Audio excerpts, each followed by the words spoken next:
sur A Dylan Story et aujourd'hui est sorti Malignan de James Wan, un réalisateur que j'adore. Malheureusement, par manque de temps, je n'ai pas eu le temps de faire la critique. J'ai été le voir dès la première séance qu'il y avait chez moi à Lyon tôt le matin, mais malheureusement, j'ai pas eu le temps de faire la critique. En plus, ça demande un petit peu de montage et du coup, je me suis dit pourquoi pas revenir sur toute sa filmographie puisque ça me demande beaucoup moins de montage du coup, puisque j'ai pas besoin de faire de montage, je vais juste vous parler et montrer toute sa filmographie qui n'est pas très grande, il a fait que 8 films en comptant justement Malignan, que réalisation, mais par contre il a produit énormément de films après ça, enfin en tout cas son nom est devenu très bankable, on va dire, puisque ces films ont très peu de budget et rapportent, ils sont connus de tous et surtout c'est un sacré créateur d'univers, on va dire, puisque derrière il va y avoir plein de films, on va voir justement avec tous ces films, quand je vais revenir dessus, qui sont pas forcément de lui, mais du coup c'est un énorme créateur de saga et bankable. Pour vous dire un petit peu mon avis sur Malignan avant que je vous sorte la vidéo demain, je trouve ça moyen. Voilà. Après j'avais énormément d'attentes dessus, je suis peut-être un petit peu déçu, enfin on va dire, ouais j'ai mis la déception dans le sens où j'en attendais tellement et j'aime tellement James Wan que voilà, j'étais un petit peu déçu malgré tout. Ça reste très correct, en plus j'arrête pas de repenser en film, et plus j'y pense, je le réévalue au fur et à mesure, donc de toute façon, c'est un film qui va demander plusieurs visionnages, je pense. Enfin voilà, comme la plupart des films de James Wan. James Wan, pour vous dire d'ailleurs, c'est l'un de mes réalisateurs préférés, comme je disais juste avant. Pour vous situer un petit peu, je mettrais qui Peter Jackson et Spike Lee devant, voilà. Allez, on va dire qu'il est troisième, quoi, dans ma tête, ce réalisateur. Et puis c'est un réalisateur surtout qui m'a fait aimer le cinéma. C'est l'une des raisons pour lesquelles j'aime le cinéma aujourd'hui, puisque j'ai grandi avec ce réalisateur.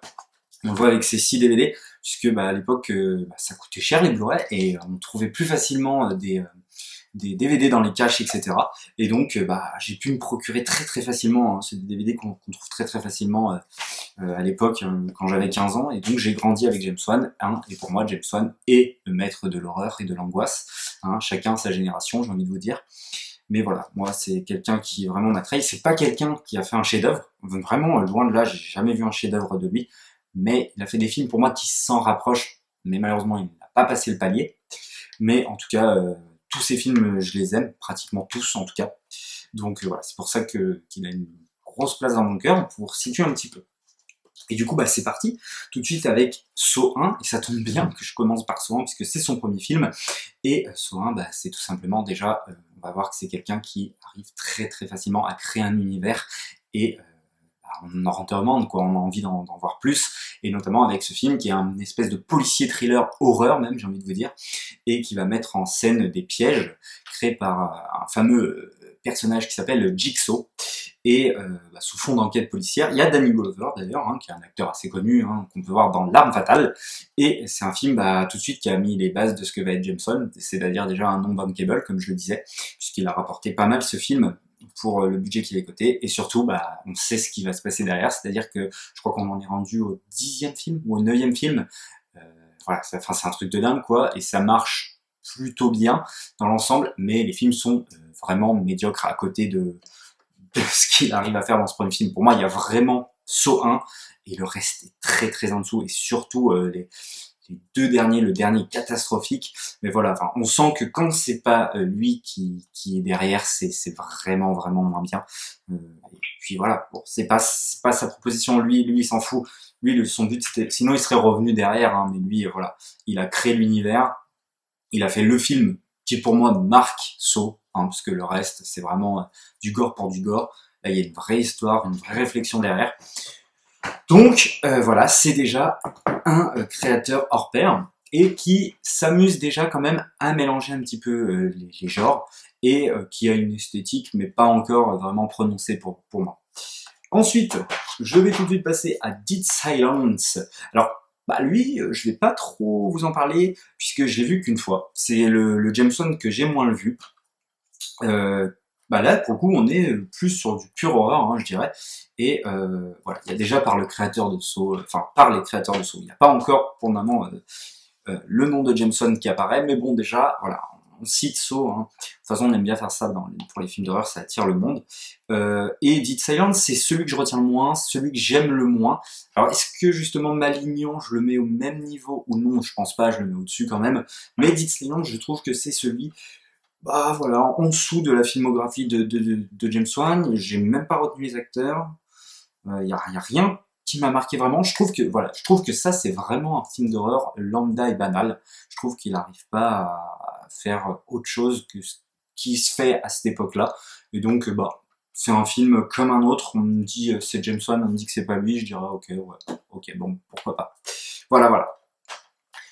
Alors là, on va rentrer dans un film plutôt intéressant puisque je sais pas s'il y a beaucoup de monde qui le connaît. C'est Death Sentence avec Kevin Bacon et là c'est un film de vengeance, mais alors là on est dans la pure vengeance où un père va voir la mort de son fils devant lui et il va décider de faire justice soi-même.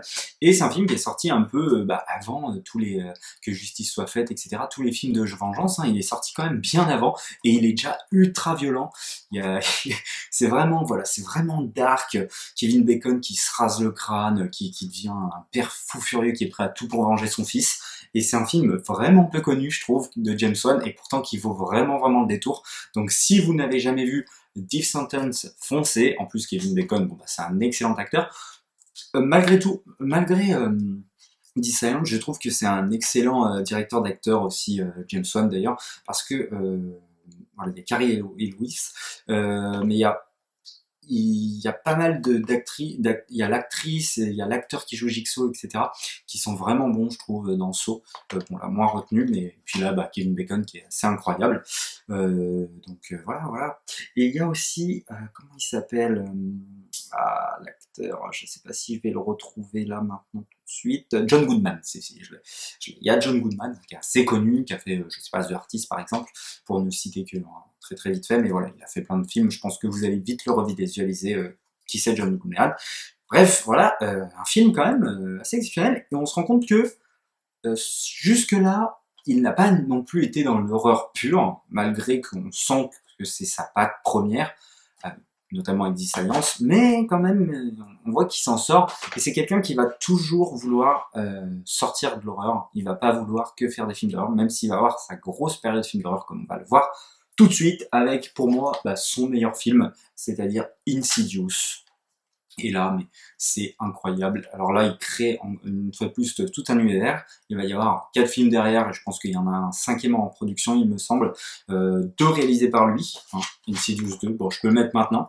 Il va y rencontrer son acteur fétiche, qui va devenir son acteur fétiche, à savoir Patrick Wilson, qui est pour moi un très très bon acteur. Il est parfait, et ça match très très bien avec James Wan, hein. En tout cas, moi, je trouve que c'est une vraie réussite. Et pour revenir à ce Insidious 1, c'est tout sauf ce que peuvent dire les gens, tout comme Conjuring, c'est-à-dire des films à jumpscare. Alors c'est tout sauf ça. James Wan, c'est un gros installeur d'ambiance d'abord. Alors je dis pas qu'il n'y a pas de jumpscare, attention, il y en a, oui certes, mais avant tout, il installe une ambiance, il installe une mythologie. Il y a tout un univers derrière, tout ce monde parallèle, ce délire avec ce gosse. D'ailleurs, le gosse est plutôt bien casté, même si la 3 quarts du temps il va dormir, mais voilà. Et non, je trouve que c'est vraiment un excellent film. Et puis, alors là, c'est là où on commence aussi à avoir les musiques complètement machiavéliques bah, qui va être dans la plupart des films de James Wan, pure horreur. Et là, on va la voir, et notamment quand on va voir ce fameux diable. Et là, c'est assez incroyable, quoi. Enfin voilà, pour moi, c'est vraiment un film d'horreur parfait. Pour moi, c'est un excellent film, donc c'est du 4,5. Voilà, alors, il manque un tout petit truc pour que ce soit du chef-d'œuvre, mais pour moi, c'est du top. Et si vous n'avez pas vu Insidious, foncez. Insidious 2, ce que j'adore, c'est qu'on va suivre le père de la fin d'Insidious 1, pour ceux qui n'auraient pas vu. Et moi, il est quand même moins bien que le 1, faut dire ce qui est. Mais moi, j'ai un petit faible pour les espèces de sorcières, là. Enfin, c'est têtes. Moi, je faisais des cauchemars quand j'étais petite d'une sorcière. Et c'est constamment le même. Enfin, en tout cas, j'ai le souvenir. Enfin, c'est quelque chose qui m'a marqué. Alors, est-ce que je l'ai fait plusieurs fois ou je l'ai fait une fois et ça m'a marqué? Je sais pas, mais en tout cas, je faisais le rêve de cette sorcière. Et dès que je vois une sorcière, et notamment dans le 1, quand on voit qu'elle a pris possession du père, c'est un truc qui me fait, mais moi, vraiment flipper et angoisser. Et donc, il continue le délire... passer dans les esprits, passer dans l'au-delà, etc. Il continue tout ce délire-là. Au-delà de Patrick Wilson, il y a la vieille, là, comment elle s'appelle? Je ne sais plus comment elle s'appelle, mais pour ceux qui savent dans les commentaires, qui joue cette femme qui justement fait passer dans les esprits, elle joue hyper bien, et elle sera dans les 4 films d'ailleurs. Et donc, comme je dis, Insidious, encore une fois, qui est film qui va faire 4 films en tout, hein, une saga qui va faire 4 films, mais on n'en est pas encore au plus gros succès de James Wan, pardon, où là ça va être vraiment le gars bunkable à mort. Attention, le chat passe. À savoir Conjuring, les dossiers Warren, et là c'est le jackpot total. Hop, je vais demander au chat de descendre. Voilà. Et là c'est le jackpot total parce que voilà, il crée un univers de malade mental avec les dossiers Warren. Juste quand on rentre dans cette salle où ils exposent tout ce qu'ils ont, tous les objets qui ont été possédés par une entité diabolique, on a envie de en savoir plus directement sur ces objets-là. C'est pourquoi il y a déjà eu 3 films Annabelle quand même. Je ne sais pas la qualité et j'ai pas envie de les voir. Franchement, ça m'intéresse pas. Dès que c'est pas James Wan, j'ai pas envie d'aller vraiment au-delà parce que généralement c'est décevant. On peut le voir avec Saw. Insidious 3 déjà, ça a commencé à me gaver. Bon voilà. Et Annabelle, j'ai un peu peur. La nonne, c'est pareil. Mais en tout cas, il a créé tout un univers, et puis ça a été bankable, quoi. C'est l'un des films qui avait le plus rapporté à l'époque, c'était 20 millions pour 100, je sais plus combien de millions de dollars de recettes, c'était un truc de dingue. Après, tous les films d'horreur étaient escampillés par les producteurs de Conjuring ou par le producteur James Wan de Conjuring. C'était un truc de malade mental, et au-delà de ça, du fait de l'univers qu'il crée, c'est que ce film a une vraie esthétique, et là, on n'est vraiment pas, encore une fois, dans le jumpscare. Là, pour le coup, on n'y est vraiment plus. C'est quelqu'un qui va installer vraiment une ambiance, et c'est là où je trouve qu'on va commencer à reconnaître la patte de James Wan. C'est-à-dire cette esthétique déjà ancrée dans les années 70, voilà, il y a une espèce de visuel, on sent que c'est un ancien, il va y avoir des plans aussi. Bon, ça, les plans, il les fait déjà dans Insidious, à partir d'Insidious.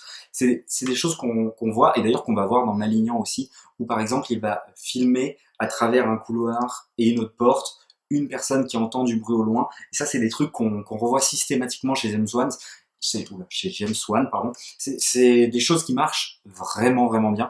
Donc voilà, et c'est un film exceptionnel. C'est incroyable. Je le classe juste derrière Insidious, parce que Insidious, c'est l'un de mes premiers films d'horreur. En tout cas de James Wan, et j'ai vraiment un truc avec ce film. Mais franchement, ça, c'est encore une fois, c'est vraiment la limite du chef-d'œuvre. Mais voilà, c'est assez incroyable, et regardez Conjuring si vous l'avez pas vu. On va enchaîner tout de suite avec Fast and Furious 7. Et là, qu'est-ce qui se passe? Pourquoi est-il parti là-dessus? Là, on n'est plus du tout dans le film d'horreur, hein. Bien au contraire, on est dans le film bien coloré, bien action, bien loin de ce qu'il fait, c'est-à-dire tout ce qui va être gore, etc. Même dans le côté gore, il n'existe pas dans Fast and Furious. Malgré tout, je trouve qu'il arrive à s'en sortir très très bien, le James Wan.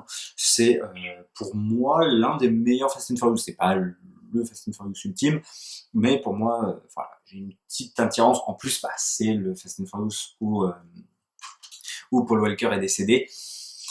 Donc, il y a cette petite nostalgie aussi, mais quand même, c'était assez surprenant qu'il aille dans Fast and Furious. Malgré tout, non, puisqu'il disait qu'il voulait faire une petite coupure avant d'enchaîner avec Conjuring 2, justement, par rapport aux films d'horreur. C'est normal, hein, il avait enchaîné 3 films d'horreur en tout d'affilée.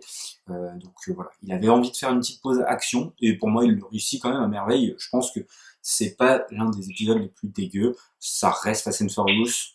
On ne voit pas non plus la patte James Wan.